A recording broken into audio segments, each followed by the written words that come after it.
Assalamualaikum warahmatullahi wabarakatuh. Semangat pagi teman-teman. Kemarin ada yang minta untuk di-review terkait dengan IPO Pelayaran Jaya Hidup Baru PJHB ya. Saham yang akan IPO di November ini ya. Penjatahannya ya benar November. Nah, ini prospektusnya sudah ada. Jadi kita tinggal ngecek. Pertama dari sisi modal dasar dan seterusnya itu semua dimiliki oleh perseorangan ya, Pak Hero Gozali, kemudian Gus Yoi Bi, Adelia Arini Setiawan, Nixon Samuel Gozali, dan seterusnya tuh, Monica Chandrasa. Nah, ini yang ditawarkan 25% ke masyarakat. Kemudian ada Waran seri 1. Jadi nanti setelah beli tadi dapat jatah, kan ini dapat jatah 480 juta lembar. Kemudian waran seri satunya separohnya ya, 240 juta lembar, sehingga share-nya jadi begini. Ini terdelusi lagi. Kemarin ada yang nanya, kalau misalnya ada red issue kemudian kita nggak tebus, apa efeknya? Ya seperti ini nih, contohnya terdelusi itu seperti ini. Hero Gozali itu awalnya kan 37% dia punya share dengan 36 miliar value ini, sehingga pas waktu ada waran jadi 33%, karena tetap 36 miliar dia punya share-nya atau sahamnya ya. Makanya perusahaan yang sering right issue itu sebenarnya tidak menguntungkan buat investornya, itu sudah pasti. Kecuali right issue-nya itu memang untuk membesarkan perusahaan, lalu hasilnya dari right issue itu bisa kembali ke investornya dengan rate yang sama. Misalnya sebelumnya dividennya 2%, setelah right issue itu minimal 2% atau di atas 2% gitu. Itu baru menguntungkan. Kalau nggak seperti itu udah pasti itu dikerjain lah. Ya saya nggak bisa bicara belak-belakan, tapi prinsipnya ada perusahaan yang suka ngambil uang dari kita-kita, dari masyarakat. Ada perusahaan yang memang benar-benar mengikuti mekanisme ya.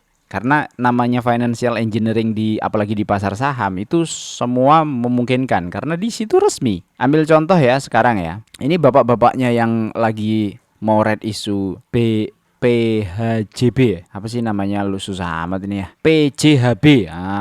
Ini modal yang tadi kan kalau dilihat di atas, modalnya dia itu yang disetor sekitar 200, modal dasarnya itu sekitar 200 miliar.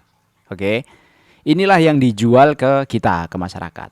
Tapi sebelumnya pendirian perusahaan ini bukan 200 miliar. Artinya setorannya bapak-bapaknya tadi itu bukan 200 miliar. Tapi hanya 1,5 miliar. Jadi awalnya modal dasar itu semula itu sebesar 6 miliar. Tapi yang ditempatkan atau yang disetor itu semula adalah 1,5 miliar. Jadi pada waktu pencatatan pertama nih, mungkin beli kapal pertama ya, harganya 1 miliar misalnya, 500 juta dipakai untuk operasional. Itu pada waktu zaman dulu pertama-pertama. Lah ini akta ini tidak pernah diperbaiki, sehingga modal dasarnya tetap sekitar 1,5 miliar. Walaupun jumlah aset di laporan keuangannya dia itu sudah ratusan miliar. Mana asetnya? Komputer saya ini agak lemot ini kadang-kadang. Ini dia, 32 miliar 2022, 56 miliar 2023, 66 miliar 2024, dan 145 miliar kemungkinan di 2025. Artinya secara aset itu naik cukup signifikan. Tapi modal dasarnya itu belum diperbaiki sama mereka. Ketika mau IPO baru diperbaiki. Nah, apakah mereka menempatkan 72 miliar ini dari 1,5 miliar mau mengambil dari uang pribadinya bapak-bapaknya yang tadi dan ibunya yang tadi? Enggak.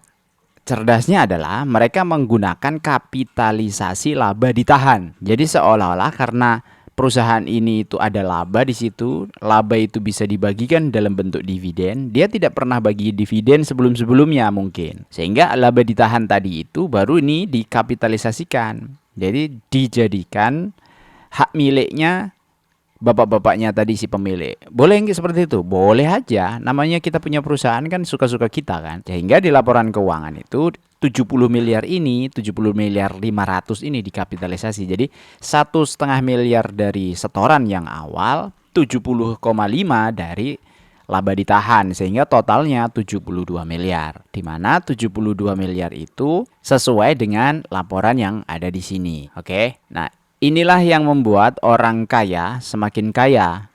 orang punya perusahaan biasa kemudian IPO menjadi semakin kaya, ya seperti ini. Ini financial engineering. Makanya Sandiaga Uno itu punya 2-3 triliun ya dari jual beli perusahaan, yang awal-awalnya dulu kan jual beli perusahaan. Karena beliau mampu memanfaatkan peluang itu. Apakah kita investor retail ini bisa melebihi mereka-mereka yang bisa jual beli perusahaan ini? Ya jarang lah. Hampir dipastikan itu nggak memungkinkan. Kenapa? Karena ini. Nah, setelah tadi sudah di set up, kemudian ditawarkanlah ke kita sebagai investor. Caranya bagaimana? Nah, yang tadi awalnya 72 miliar itu nominalnya per lembarnya dianggapnya adalah 50. Nih, dianggapnya nominalnya 50. Nilainya per satu lembar. Lalu saham ditawarkan ke kita dengan nilai 310. Artinya 6,2 kali lipat nilai buku sebelumnya ya. Jadi dia punya modal 72 miliar, ngambil dari dividen 70 miliar, duitnya sendiri 1,5. Itu dianggapnya mendapatkan jumlah lembar saham segini, 720 juta, 144 juta, 244 gitu. Seolah-olah dia menempatkan 36 miliar ini, itu dia dapat 50% share nih. Kenapa? Karena angka ini itu nilainya 50 rupiah. Lalu ini ditawarkan ke kita supaya kita membeli 25%. Ya, 480 juta ini dengan nilai 310. Jadi 6 kali lipat. Pertanyaannya, yang cuan duluan siapa? Kan pemilik lama. Itu udah pasti, itu haknya dia ya. Karena memang dibolehkan di pasar saham tuh seperti itu, dibolehkan. Nah, setelah itu dia dapat penawaran umum Jadi belibet nih. Sebanyak-banyaknya 158 miliar. Jadi ya, dia modal 1,5, dapat dividen 70, kemudian ditawarin ke kita 25% nih. Kamu bisa nggak setoran ke saya 158 miliar? Clear ya? Modal 70, dapat 158 miliar. Tapi yang dijual hanya 25%-nya. 75%-nya masih menjadi pemilik lama. Sehingga dia cuan 6 kali lipat dari nilai buku sebelumnya. Tapi kalau dari nilai awal sudah berkali-kali karena 1,5 miliar awalnya. Oke. Nah, bagusnya semua hasil IPO tadi itu sama mereka mau dibelikan kapal. Ada 3 kapal. LCT 7516 ini, kemudian LCT 7216, kemudian LCT 7216 ini hampir sama nih. 4,8 dan seterusnya. Ini 3 kapal. Dengan cara 2 miliar ngambil dari kas, 50 ngambil dari hasil IPO. Jadi dia DP dulu ya ini ya. 5 miliar dari kas dan 51 dari IPO. Dimana ini cukup bagus. Tujuannya cukup bagus. Jualan 6 kali lipatnya, tapi dibelikan kapal supaya apa? Supaya laporannya, hasilnya bagus. Jadi kita pun mestinya dapat cuan, harusnya. Tapi kita lihat. Pertama, kas setara kas, ya aman ya. Ini maksudnya lancar, sesuai aja. Maksudnya sosok ya. 23, 17, 16, kemudian 4. 4 ini karena baru April ya. Kalau dikalikan 4 kan sekitar 12 juga. Jadi mirip-mirip. Nah, aset ini naik karena tadi kapalnya banyak juga yang dibeli sama mereka. Artinya bisnis ini tuh berkembang, bagus. Terus utang, nggak ada banyak utang. Liabilitas juga aman, 23 miliaran. Nah, artinya sebenarnya ini perusahaan nggak terlalu gede ya. Nah, ini tadi yang dividen 72 miliar dicatat di sini. Terus laba rugi. Nah, ini laba rugi bagus banget ya. Pendapatannya itu kalau dilihat kan 54, 56, 57 miliar nih. 2022, 24, 23, 22. Beban pokoknya cuma separuhnya, nggak nyampe separuhnya. Separuhnya lebih. Sehingga laba kotornya itu 25 miliar, 23, 22. Artinya laba kotornya itu bagus banget. Beban operasional segini, laba usaha itu bagus banget nih. 20 miliar dibagi 20 dibagi 54 itu sekitar 40% ya. 30 sekian lah mestinya. 38% ya mungkin ya. 36.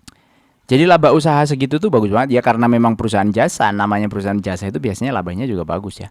Apalagi sewa menyewa kapal ini hanya terbatas gitu. Terus dari situ potong ada laba per saham nih. Jadi laba itu 7 miliar, 17 miliar dan seterusnya. Ini 2024, 2023, 2022. Nah, taruhlah labanya 11 nih per lembar saham kan, 11 rupiah. Kita catat dulu ya. Rp11. Kita tandain dulu.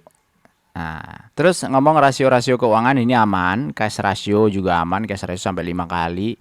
Current ratio juga aman banget karena dia juga nggak banyak punya utang. Laba kotor nih ya 40% itu bagus banget. Laba usaha 30% juga oke. Semuanya oke ya, semuanya oke. Ini sebenarnya IPO yang menurut saya nggak kayak yang kemarin-kemarin tuh, yang berapa bulan yang lalu ya. Banyak yang kita review beberapa bulan yang lalu IPO itu parah banget gitu. Ini masih agak oke lah, ini oke bang. Dari sisi perusahaannya, kemudian penggunaannya, itu bagus. Terus ini ada penjelasan pendapatan di 2025 turun. Ini karena ada satu kapal Line Star 88 ini ada perawatan selama 78 hari. Jadi turunnya mereka itu bukan karena ordernya turun, tapi karena kapalnya nggak bisa jalan. Jadi nggak bisa narik dia, nggak bisa ngangkot ya. Terus apa lagi nih? Ini karena banyak. Ini struktur pemodalan yang lama nih ya. Nih lihat teman-teman ya, 6 miliar itu modal dasar yang disetor 1,5 miliar. Jadi 50% Pak Hero, Adelia 40%, Gosobie ini Pak Gosobie 10%. Bapak atau Ibu ya, mohon maaf nanti tolong dikoreksi tuh di kolom komen kalau itu ternyata salah saya penyebutannya, mohon maaf. Terus seperti biasa kita cari dividennya. Perseroan berencana untuk membagikan dividen kas pada pemegang saham sebanyak-banyaknya 30% dari laba bersih tahun berjalan mulai tahun buku 2025. Nah, kalau bicara laba bersih tadi 2024, tadi tahun buku 2025 kan. Kita ambil ngitungnya yang gampang 2024 aja dah. 11 ya, laba per saham.